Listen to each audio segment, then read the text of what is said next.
नमस्कार, आप देख रहे हैं 4 पीएम और मैं हूं आपके साथ निधि तिवारी। बिहार और झारखंड में सियासी तापमान चढ़ा हुआ है, जहां झारखंड में नई नवेली चंपई सोरेन के नेतृत्व वाली सरकार ने विधानसभा में बहुमत हासिल कर लिया है। तो वहीं बिहार में नीतीश कुमार के नेतृत्व वाली एनडीए सरकार को 12 फरवरी के दिन बहुमत साबित करना है।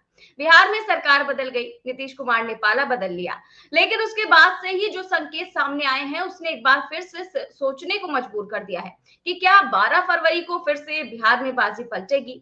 क्योंकि जो तेजस्वी यादव है वो तो पहले ही कह चुके हैं कि खेला होना अभी बाकी है। और पहला संकेत जीतन राम मांझी वही दे रहे हैं कि क्योंकि वो मंत्री पद को लेकर नाराज है। मांझी ने इशारे इशारे में ही बीजेपी आलाकमान को संदेश भी दे दिया है कि मेरे लिए दूसरी तरफ का दरवाजा खुला है और अगर बात नहीं मानी तो कुछ भी संभव है। दूसरा संकेत ये भी है कि बिहार विधानसभा स्पीकर ने अभी तक अपना इस्तीफा नहीं सौंपा है और वो आरजेडी के नेता है। तीसरा संकेत ये है कि अगर बिहार में सब कुछ ठीक है तो आखिर फ्लोर टेस्ट की डेट 2 दिन आगे क्यों बढ़ाई गई।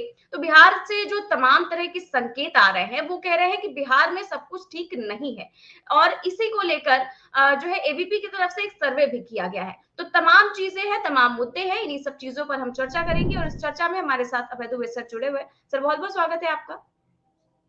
सर बिहार की स्थिति को आप किस तरह से देख रहे हैं? लगातार जो तस्वीरें निकल कर सामने आ रही हैं, जिस तरह से मांझी ने पहले तो 2 मंत्री पद माँगे, उन्हें मिला नहीं। एक ही मंत्री पद मिला और वो भी जो मिला उससे भी वो संतुष्ट नहीं है। वो कह रहे हैं कि मुझे यही विभाग क्यों दिया गया? जो मुझे दिया गया था वही मेरे बेटे के साथ भी हो रहा है। क्या कहेंगे सर? बिहार में भारतीय जनता पार्टी ने नीतीश कुमार का पाला तो बदलवा लिया, लेकिन अपने कार्यकर्ताओं को, एनडीए के अन्य नेताओं को, उनकी पार्टियों को, उनके कार्यकर्ताओं को और यहाँ तक कि नीतीश कुमार की पार्टी के कार्यकर्ताओं को, नीतीश कुमार की पार्टी के नेताओं को, नीतीश कुमार का जो तथाकथित जनाधार है, उसको खुश करने में, संतुष्ट करने में वो पूरी तरीके से नाकाम है। इस वक़्त वहाँ भारतीय जनता पार्टी काफ़ी दुविधा में फँसी नज़र आती है। मैं ये तो नहीं कहूँगा कि मुश्किलों में है, क्योंकि अभी तक ऐसे कोई पुख्ता संकेत नहीं मिले हैं कि लगे कि नीतीश कुमार को विश्वास मत नहीं मिल पाएगा, लेकिन उनके विश्वास मत के ऊपर शंका का एक आध कमजोर सा बादल तो मंडरा ही रहा है। और मैं ये कहूंगा इसी बात को संक्षेप में अगर मुझसे कहा तो मैं कहूंगा कि बिहार में नीतीश कुमार के पाला बदल से केवल भारतीय जनता पार्टी का आला कमान संतुष्ट है। बाकी ना स्थानीय भाजपा संतुष्ट है, ना जनता दल यूनाइटेड संतुष्ट है, न ही जीतन राम मांझी की पार्टी संतुष्ट है, न उपेंद्र कुशवाहा की पार्टी संतुष्ट है, न ही लोक जनशक्ति पार्टी के दोनों धड़े, खासतौर से चिराग पासवान का धड़ा संतुष्ट है। और मुकेश सहनी तो कभी भी अपना पत्ता खोलते ही नहीं है। उनके बारे में पता ही नहीं चलता है कि वो इस तरफ है या उस तरफ है। वो चुप रहते हैं और मौके का इंतजार करते रहते हैं। तो ये स्थिति है बिहार भाजपा में। अब दिक्कत की बात यह है कि भाजपा को भी ये, आप इसी चीज को आप केवल विश्वास मत की राजनीति से थोड़ा परे रख के देखिए कि अच्छा मान लीजिए विश्वास मत प्राप्त हो गया नीतीश को, उसके बाद क्या होगा? उसके बाद लोकसभा चुनाव की राजनीति शुरू होगी। तो क्या भाजपा को पक्का विश्वास है कि नीतीश कुमार के जितने वोट पिछली विधानसभा चुनाव में मिले थे उतने वोट इस बार उन्हें मिलेंगे? पिछले विधानसभा चुनाव में शायद उन्हें 16% के आसपास वोट मिले थे। आज नीतीश कुमार का बड़े से बड़ा समर्थक इस बात की गारंटी नहीं ले सकता कि नीतीश कुमार को वो 16% वोट दोबारा मिल जाएंगे। और उसमें से कितने वोट, जितने वोट नीतीश को मिलेंगे ये किसी को नहीं पता है। और जितने वोट मिलेंगे भी, उतने वोट क्या नीतीश कुमार भारतीय जनता पार्टी के उम्मीदवारों को, जीतन राम मांझी के उम्मीदवारों को, उपेंद्र कुशवाहा के उम्मीदवारों को ट्रांसफर करा पाएंगे? इसी तरीके से भारतीय जनता पार्टी को भी यकीन नहीं है कि वो अपना अपना अपने अपने वोट नीतीश कुमार के उम्मीदवारों को ट्रांसफर करा पाएंगे। तो जिस बात को लेकर बड़ा उत्साह था उन लोगों के अंदर कि भाई हमने इंडिया गठबंधन को पटक दिया और उसकी हवा निकाल दी, ये वो, जैसे जैसे दिन गुजरते जा रहे हैं वैसे वैसे उनके सामने जो हकीकत भरी राजनीति है वो साफ होती जा रही है कि जैसी दिल्ली में और सब जगह जो एक बड़े सरलीकृत ढंग से बातचीत की जा रही है कि इंडिया गठबंधन बहुत कमजोर हो गया है और अब तो भारतीय जनता पार्टी की बल्ले बल्ले है वगैरह वगैरह। तो परिस्थिति बहुत ही विषम है। हो सकता है कि भारतीय जनता पार्टी अपने कोटे की सीटें जीत जाए, हो सकता है, क्योंकि भारतीय जनता पार्टी के पास एक ऊंची जातियों का ब्राह्मण, बनिया, ठाकुर, भूमिहार, कायस्थ और कुछ कुछ ईबीसी का एक मजबूत जनाधार है जो लगातार उसके साथ रहता है। उसके साथ कुछ ना कुछ नीतीश के वोट मिलेंगे, कुछ ना कुछ जितन मांझी के वोट आएंगे, कुछ ना कुछ कुशवाहा वोट आएंगे, कुछ ना कुछ सहनी के वोट आएंगे, पासवान वोट आएंगे, तो भाजपा हो सकता है अपने उम्मीदवारों को जिता ले। लेकिन नीतीश के हिस्से में जो सीटें आएंगी उसमें नीतीश कुमार को बड़ी हार मिल सकती है। और ये चीज पूरे जो एनडीए का पूरा अभी उन्होंने शिराजा बनाया है, इस शिराजे को, इसकी सफलता को पूरी तरह से संदेह से भर देती है। तो भारतीय जनता पार्टी के लिए बिहार की जमीन आज भी उतनी ही मुश्किल है जितनी मुश्किल वो नीतीश कुमार के पाला बदलने से पहले समझ रही थी। जी, बिल्कुल। लेकिन कहीं न कहीं 12 फरवरी को लेकर अभी भी सस्पेंस बरकरार है और कांग्रेस के जो सभी विधायक हैं, उन्हें भी हैदराबाद शिफ्ट कर दिया गया है। तो ये डर भी है कि बीजेपी कहीं ऑपरेशन लोटस ना कर दे, और डर बीजेपी को भी है कि कहीं लालू यादव कोई खेल ना कर दे। भाई कांग्रेस को डर है, अगर कांग्रेस को ये डर है कि उसके विधायक तोड़ न लिए जाएं, इसलिए उन्होंने उसे एक रिजॉर्ट में ट्रांसफर कर दिया है। तो इस डर की बुनियादी वजह क्या है? इस डर की बुनियादी वजह यह है कि नीतीश कुमार की पार्टी जनता दल यूनाइटेड कभी भी टूट सकती है। वो टूट सकती है क्योंकि उसे राष्ट्रीय जनता दल तोड़ सकता है। उसे नीतीश कुमार से छुटकारा पाने के लिए अगर भाजपा एक बार मन में सोचती है कि नीतीश कुमार से आखिरी बार छुटकारा पा ही लिया जाए, तो वो भी उसको तोड़ सकती है। तो खुद नीतीश कुमार इस संदेह के शिकार हैं।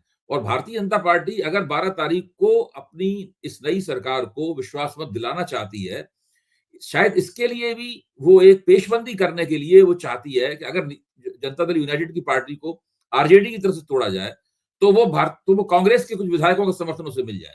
कांग्रेस छोटी पार्टी है, उसको तोड़ना भारतीय जनता पार्टी के लिए आसान होगा। नीतीश कुमार की पार्टी बड़ी पार्टी है, उसको तोड़ना मुश्किल होगा। तो नीतीश कुमार की पार्टी टूटने के अंदेशे से कांग्रेस पार्टी के टूटने के अंदेशे को जोड़कर देखा जाना चाहिए। जी, बिल्कुल सर। अब सर, झारखंड की बात करें तो वहाँ तो आज बहुमत हासिल कर लिया है चंपई सोरेन ने, और आज हेमंत सोरेन ने अपना भाषण भी दिया, और वो काफ़ी भावुक कर देने वाला एक तरह से भाषण दिया। और साथ ही उन्होंने कई सारे आरोप भी लगाए, ईडी पर हो चाहे भाजपा पर हो। और दूसरा, उन्होंने राज्यपाल पर सबसे बड़ा आरोप लगाया कि जो 31 जनवरी की जो काली रात थी, वो मुझे बहुत दुःख के साथ कहना पड़ रहा है कि उसमें राजभवन भी शामिल था। इस पर क्या टिप्पणी करेंगे सर आप? देखिए निधि, अब तो ये समय आ गया है कि राज्यपालों की जो संस्था है, राज्यपाल नामक एक संस्था है, इसको समाप्त करने के बारे में सब लोग मिलजुल कर सोचें।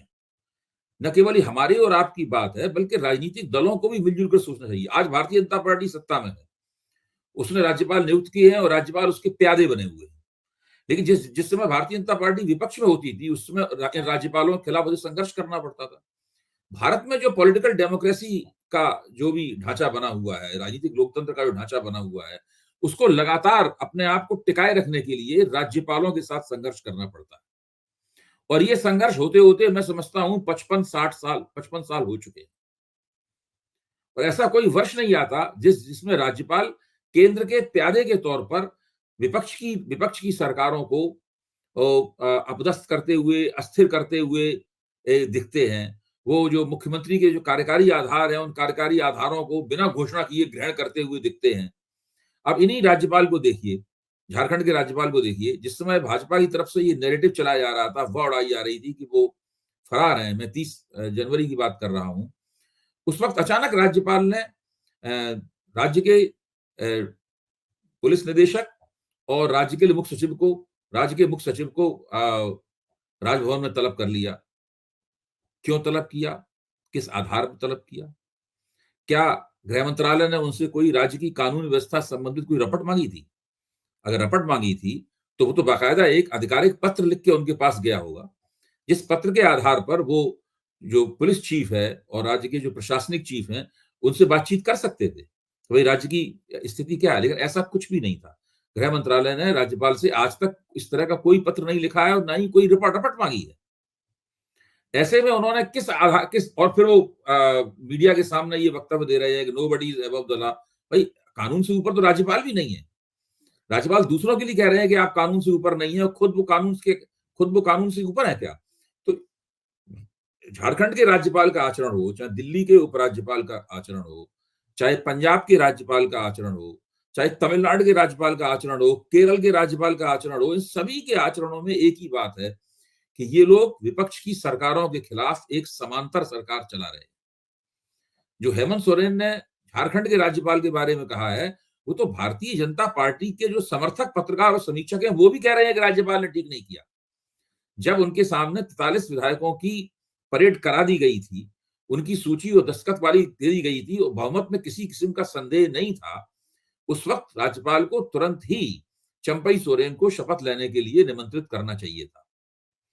फिर इसके बाद राज्यपाल ने क्या किया, उन्होंने 10 दिन का समय दिया विश्वास मत हासिल करने के लिए। इतना लंबा समय ताकि दल बदल की सभी तरह की संभावनाओं का संधान किया जा सके। लेकिन झारखंड मुक्ति मोर्चा ने राजनीतिक होशियारी दिखाई। उसने कहा कि हम 3 दिन के अंदर ही अपना विश्वास मत प्राप्त कर लेंगे, और उन्होंने प्राप्त कर दिखाया। इसका सीधा सा मतलब है कि जो ऑपरेशन लोटस चल रहा है झारखंड में, वो पूरी तरीके से नाकाम हो गया है। इस ऑपरेशन लोटस के 2 हिस्से थे। मैं पहले भी 4 PM के मंच पे कह चुका हूं। पहला हिस्सा वो था जिसके केंद्र में राज्यपाल थे, और राज्यपाल के जरिए शपथ नहीं दिलाई जानी थी, और दूसरा हिस्सा वो था कि शपथ दिला दी गई है तो विश्वास मत नहीं मिलने देना था। सब लोग जानते हैं, भाजपा ने कहा कि हम भाई सरकार को कम तोड़ नहीं रहे। भाजपा कहने से क्या होता है? आपके अपने सांसद निशिकांत दुबे खुलेआम हर मीडिया मंच पे कहते हुए घूम रहे हैं कि हम इसके संपर्क में, उसके संपर्क में है, सोरेन परिवार का अमुक व्यक्ति मेरे संपर्क में है, वो दिल्ली में है, वो भाजपा के संपर्क में है, लगातार कहते घूम रहे हैं। और सोरेन परिवार में हेमंत के खिलाफ बगावत हो गई है, ये वो। तो ये सब साफ तौर पर दिखाई पड़ रहा है। 11 महीना केवल रहनी है झारखंड की सरकार। आप सोचिए, भाजपा 11 महीने में अपना या तो राष्ट्रपति शासन लागू कर देना चाहती थी राज्यपाल के जरिए, या अपनी सरकार बनाना चाहती थी। अपनी सरकार बनाना उसके लिए बहुत मुश्किल था, लेकिन राज्यपाल नहीं तो राष्ट्रपति शासन लागू कर देना चाहती थी। दोनों ही हालतों में झारखंड के प्रशासन की बागडोर उसके हाथ में आ जाती। आखिरकार 11 महीनों में ये लोग क्या करना चाहते थे? भाई झारखंड तो एक, आप जानते हैं कि जो खनिजों और धातुओं से बहुत ही समृद्ध किस्म की धरती है। देश के बड़े बड़े पूंजीपति कारपोरेट घरानों की निगाह झारखंड के ऊपर होती है, और सरकारें मतदाता जरूर बनाते हैं, लेकिन सरकारों को चलाने में और सरकारों से अपना काम करवाने में कुछ अदृश्य शक्तियां हमेशा आगे रहती हैं, और अदृश्य शक्तियों को भी हम लोग जानते हैं। और भाजपा सांसद निशिकांत दुबे की उन अदृश्य शक्तियों में से किसके साथ उनके राजनीति में आने से पहले संबंध थे, ये भी हम लोग जानते हैं।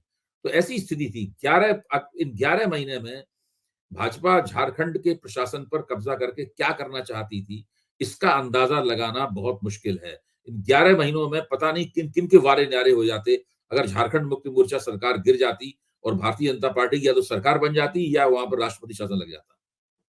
जी, बिल्कुल सर। और झारखंड और बिहार की राजनीति तो इन दिनों काफ़ी चरम पर है, और इसी को लेकर एबीपी न्यूज़ का एक सी वोटर सर्वे भी आया है।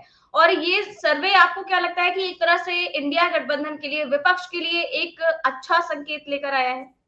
निधि, ये सर्वे आंखें खोल देने वाला है, और उन लोगों की आंखें सर्वे को देख के जरूर खुल जाएंगी जो ये मान रहे थे कि नीतीश कुमार के पाला बदलने से विपक्षी एकता का पूरा सपना जो है वो धूल भूसरित हो गया है, और मोदी जी ने विपक्षी एकता के ऊपर अंतिम जीत हासिल कर ली है।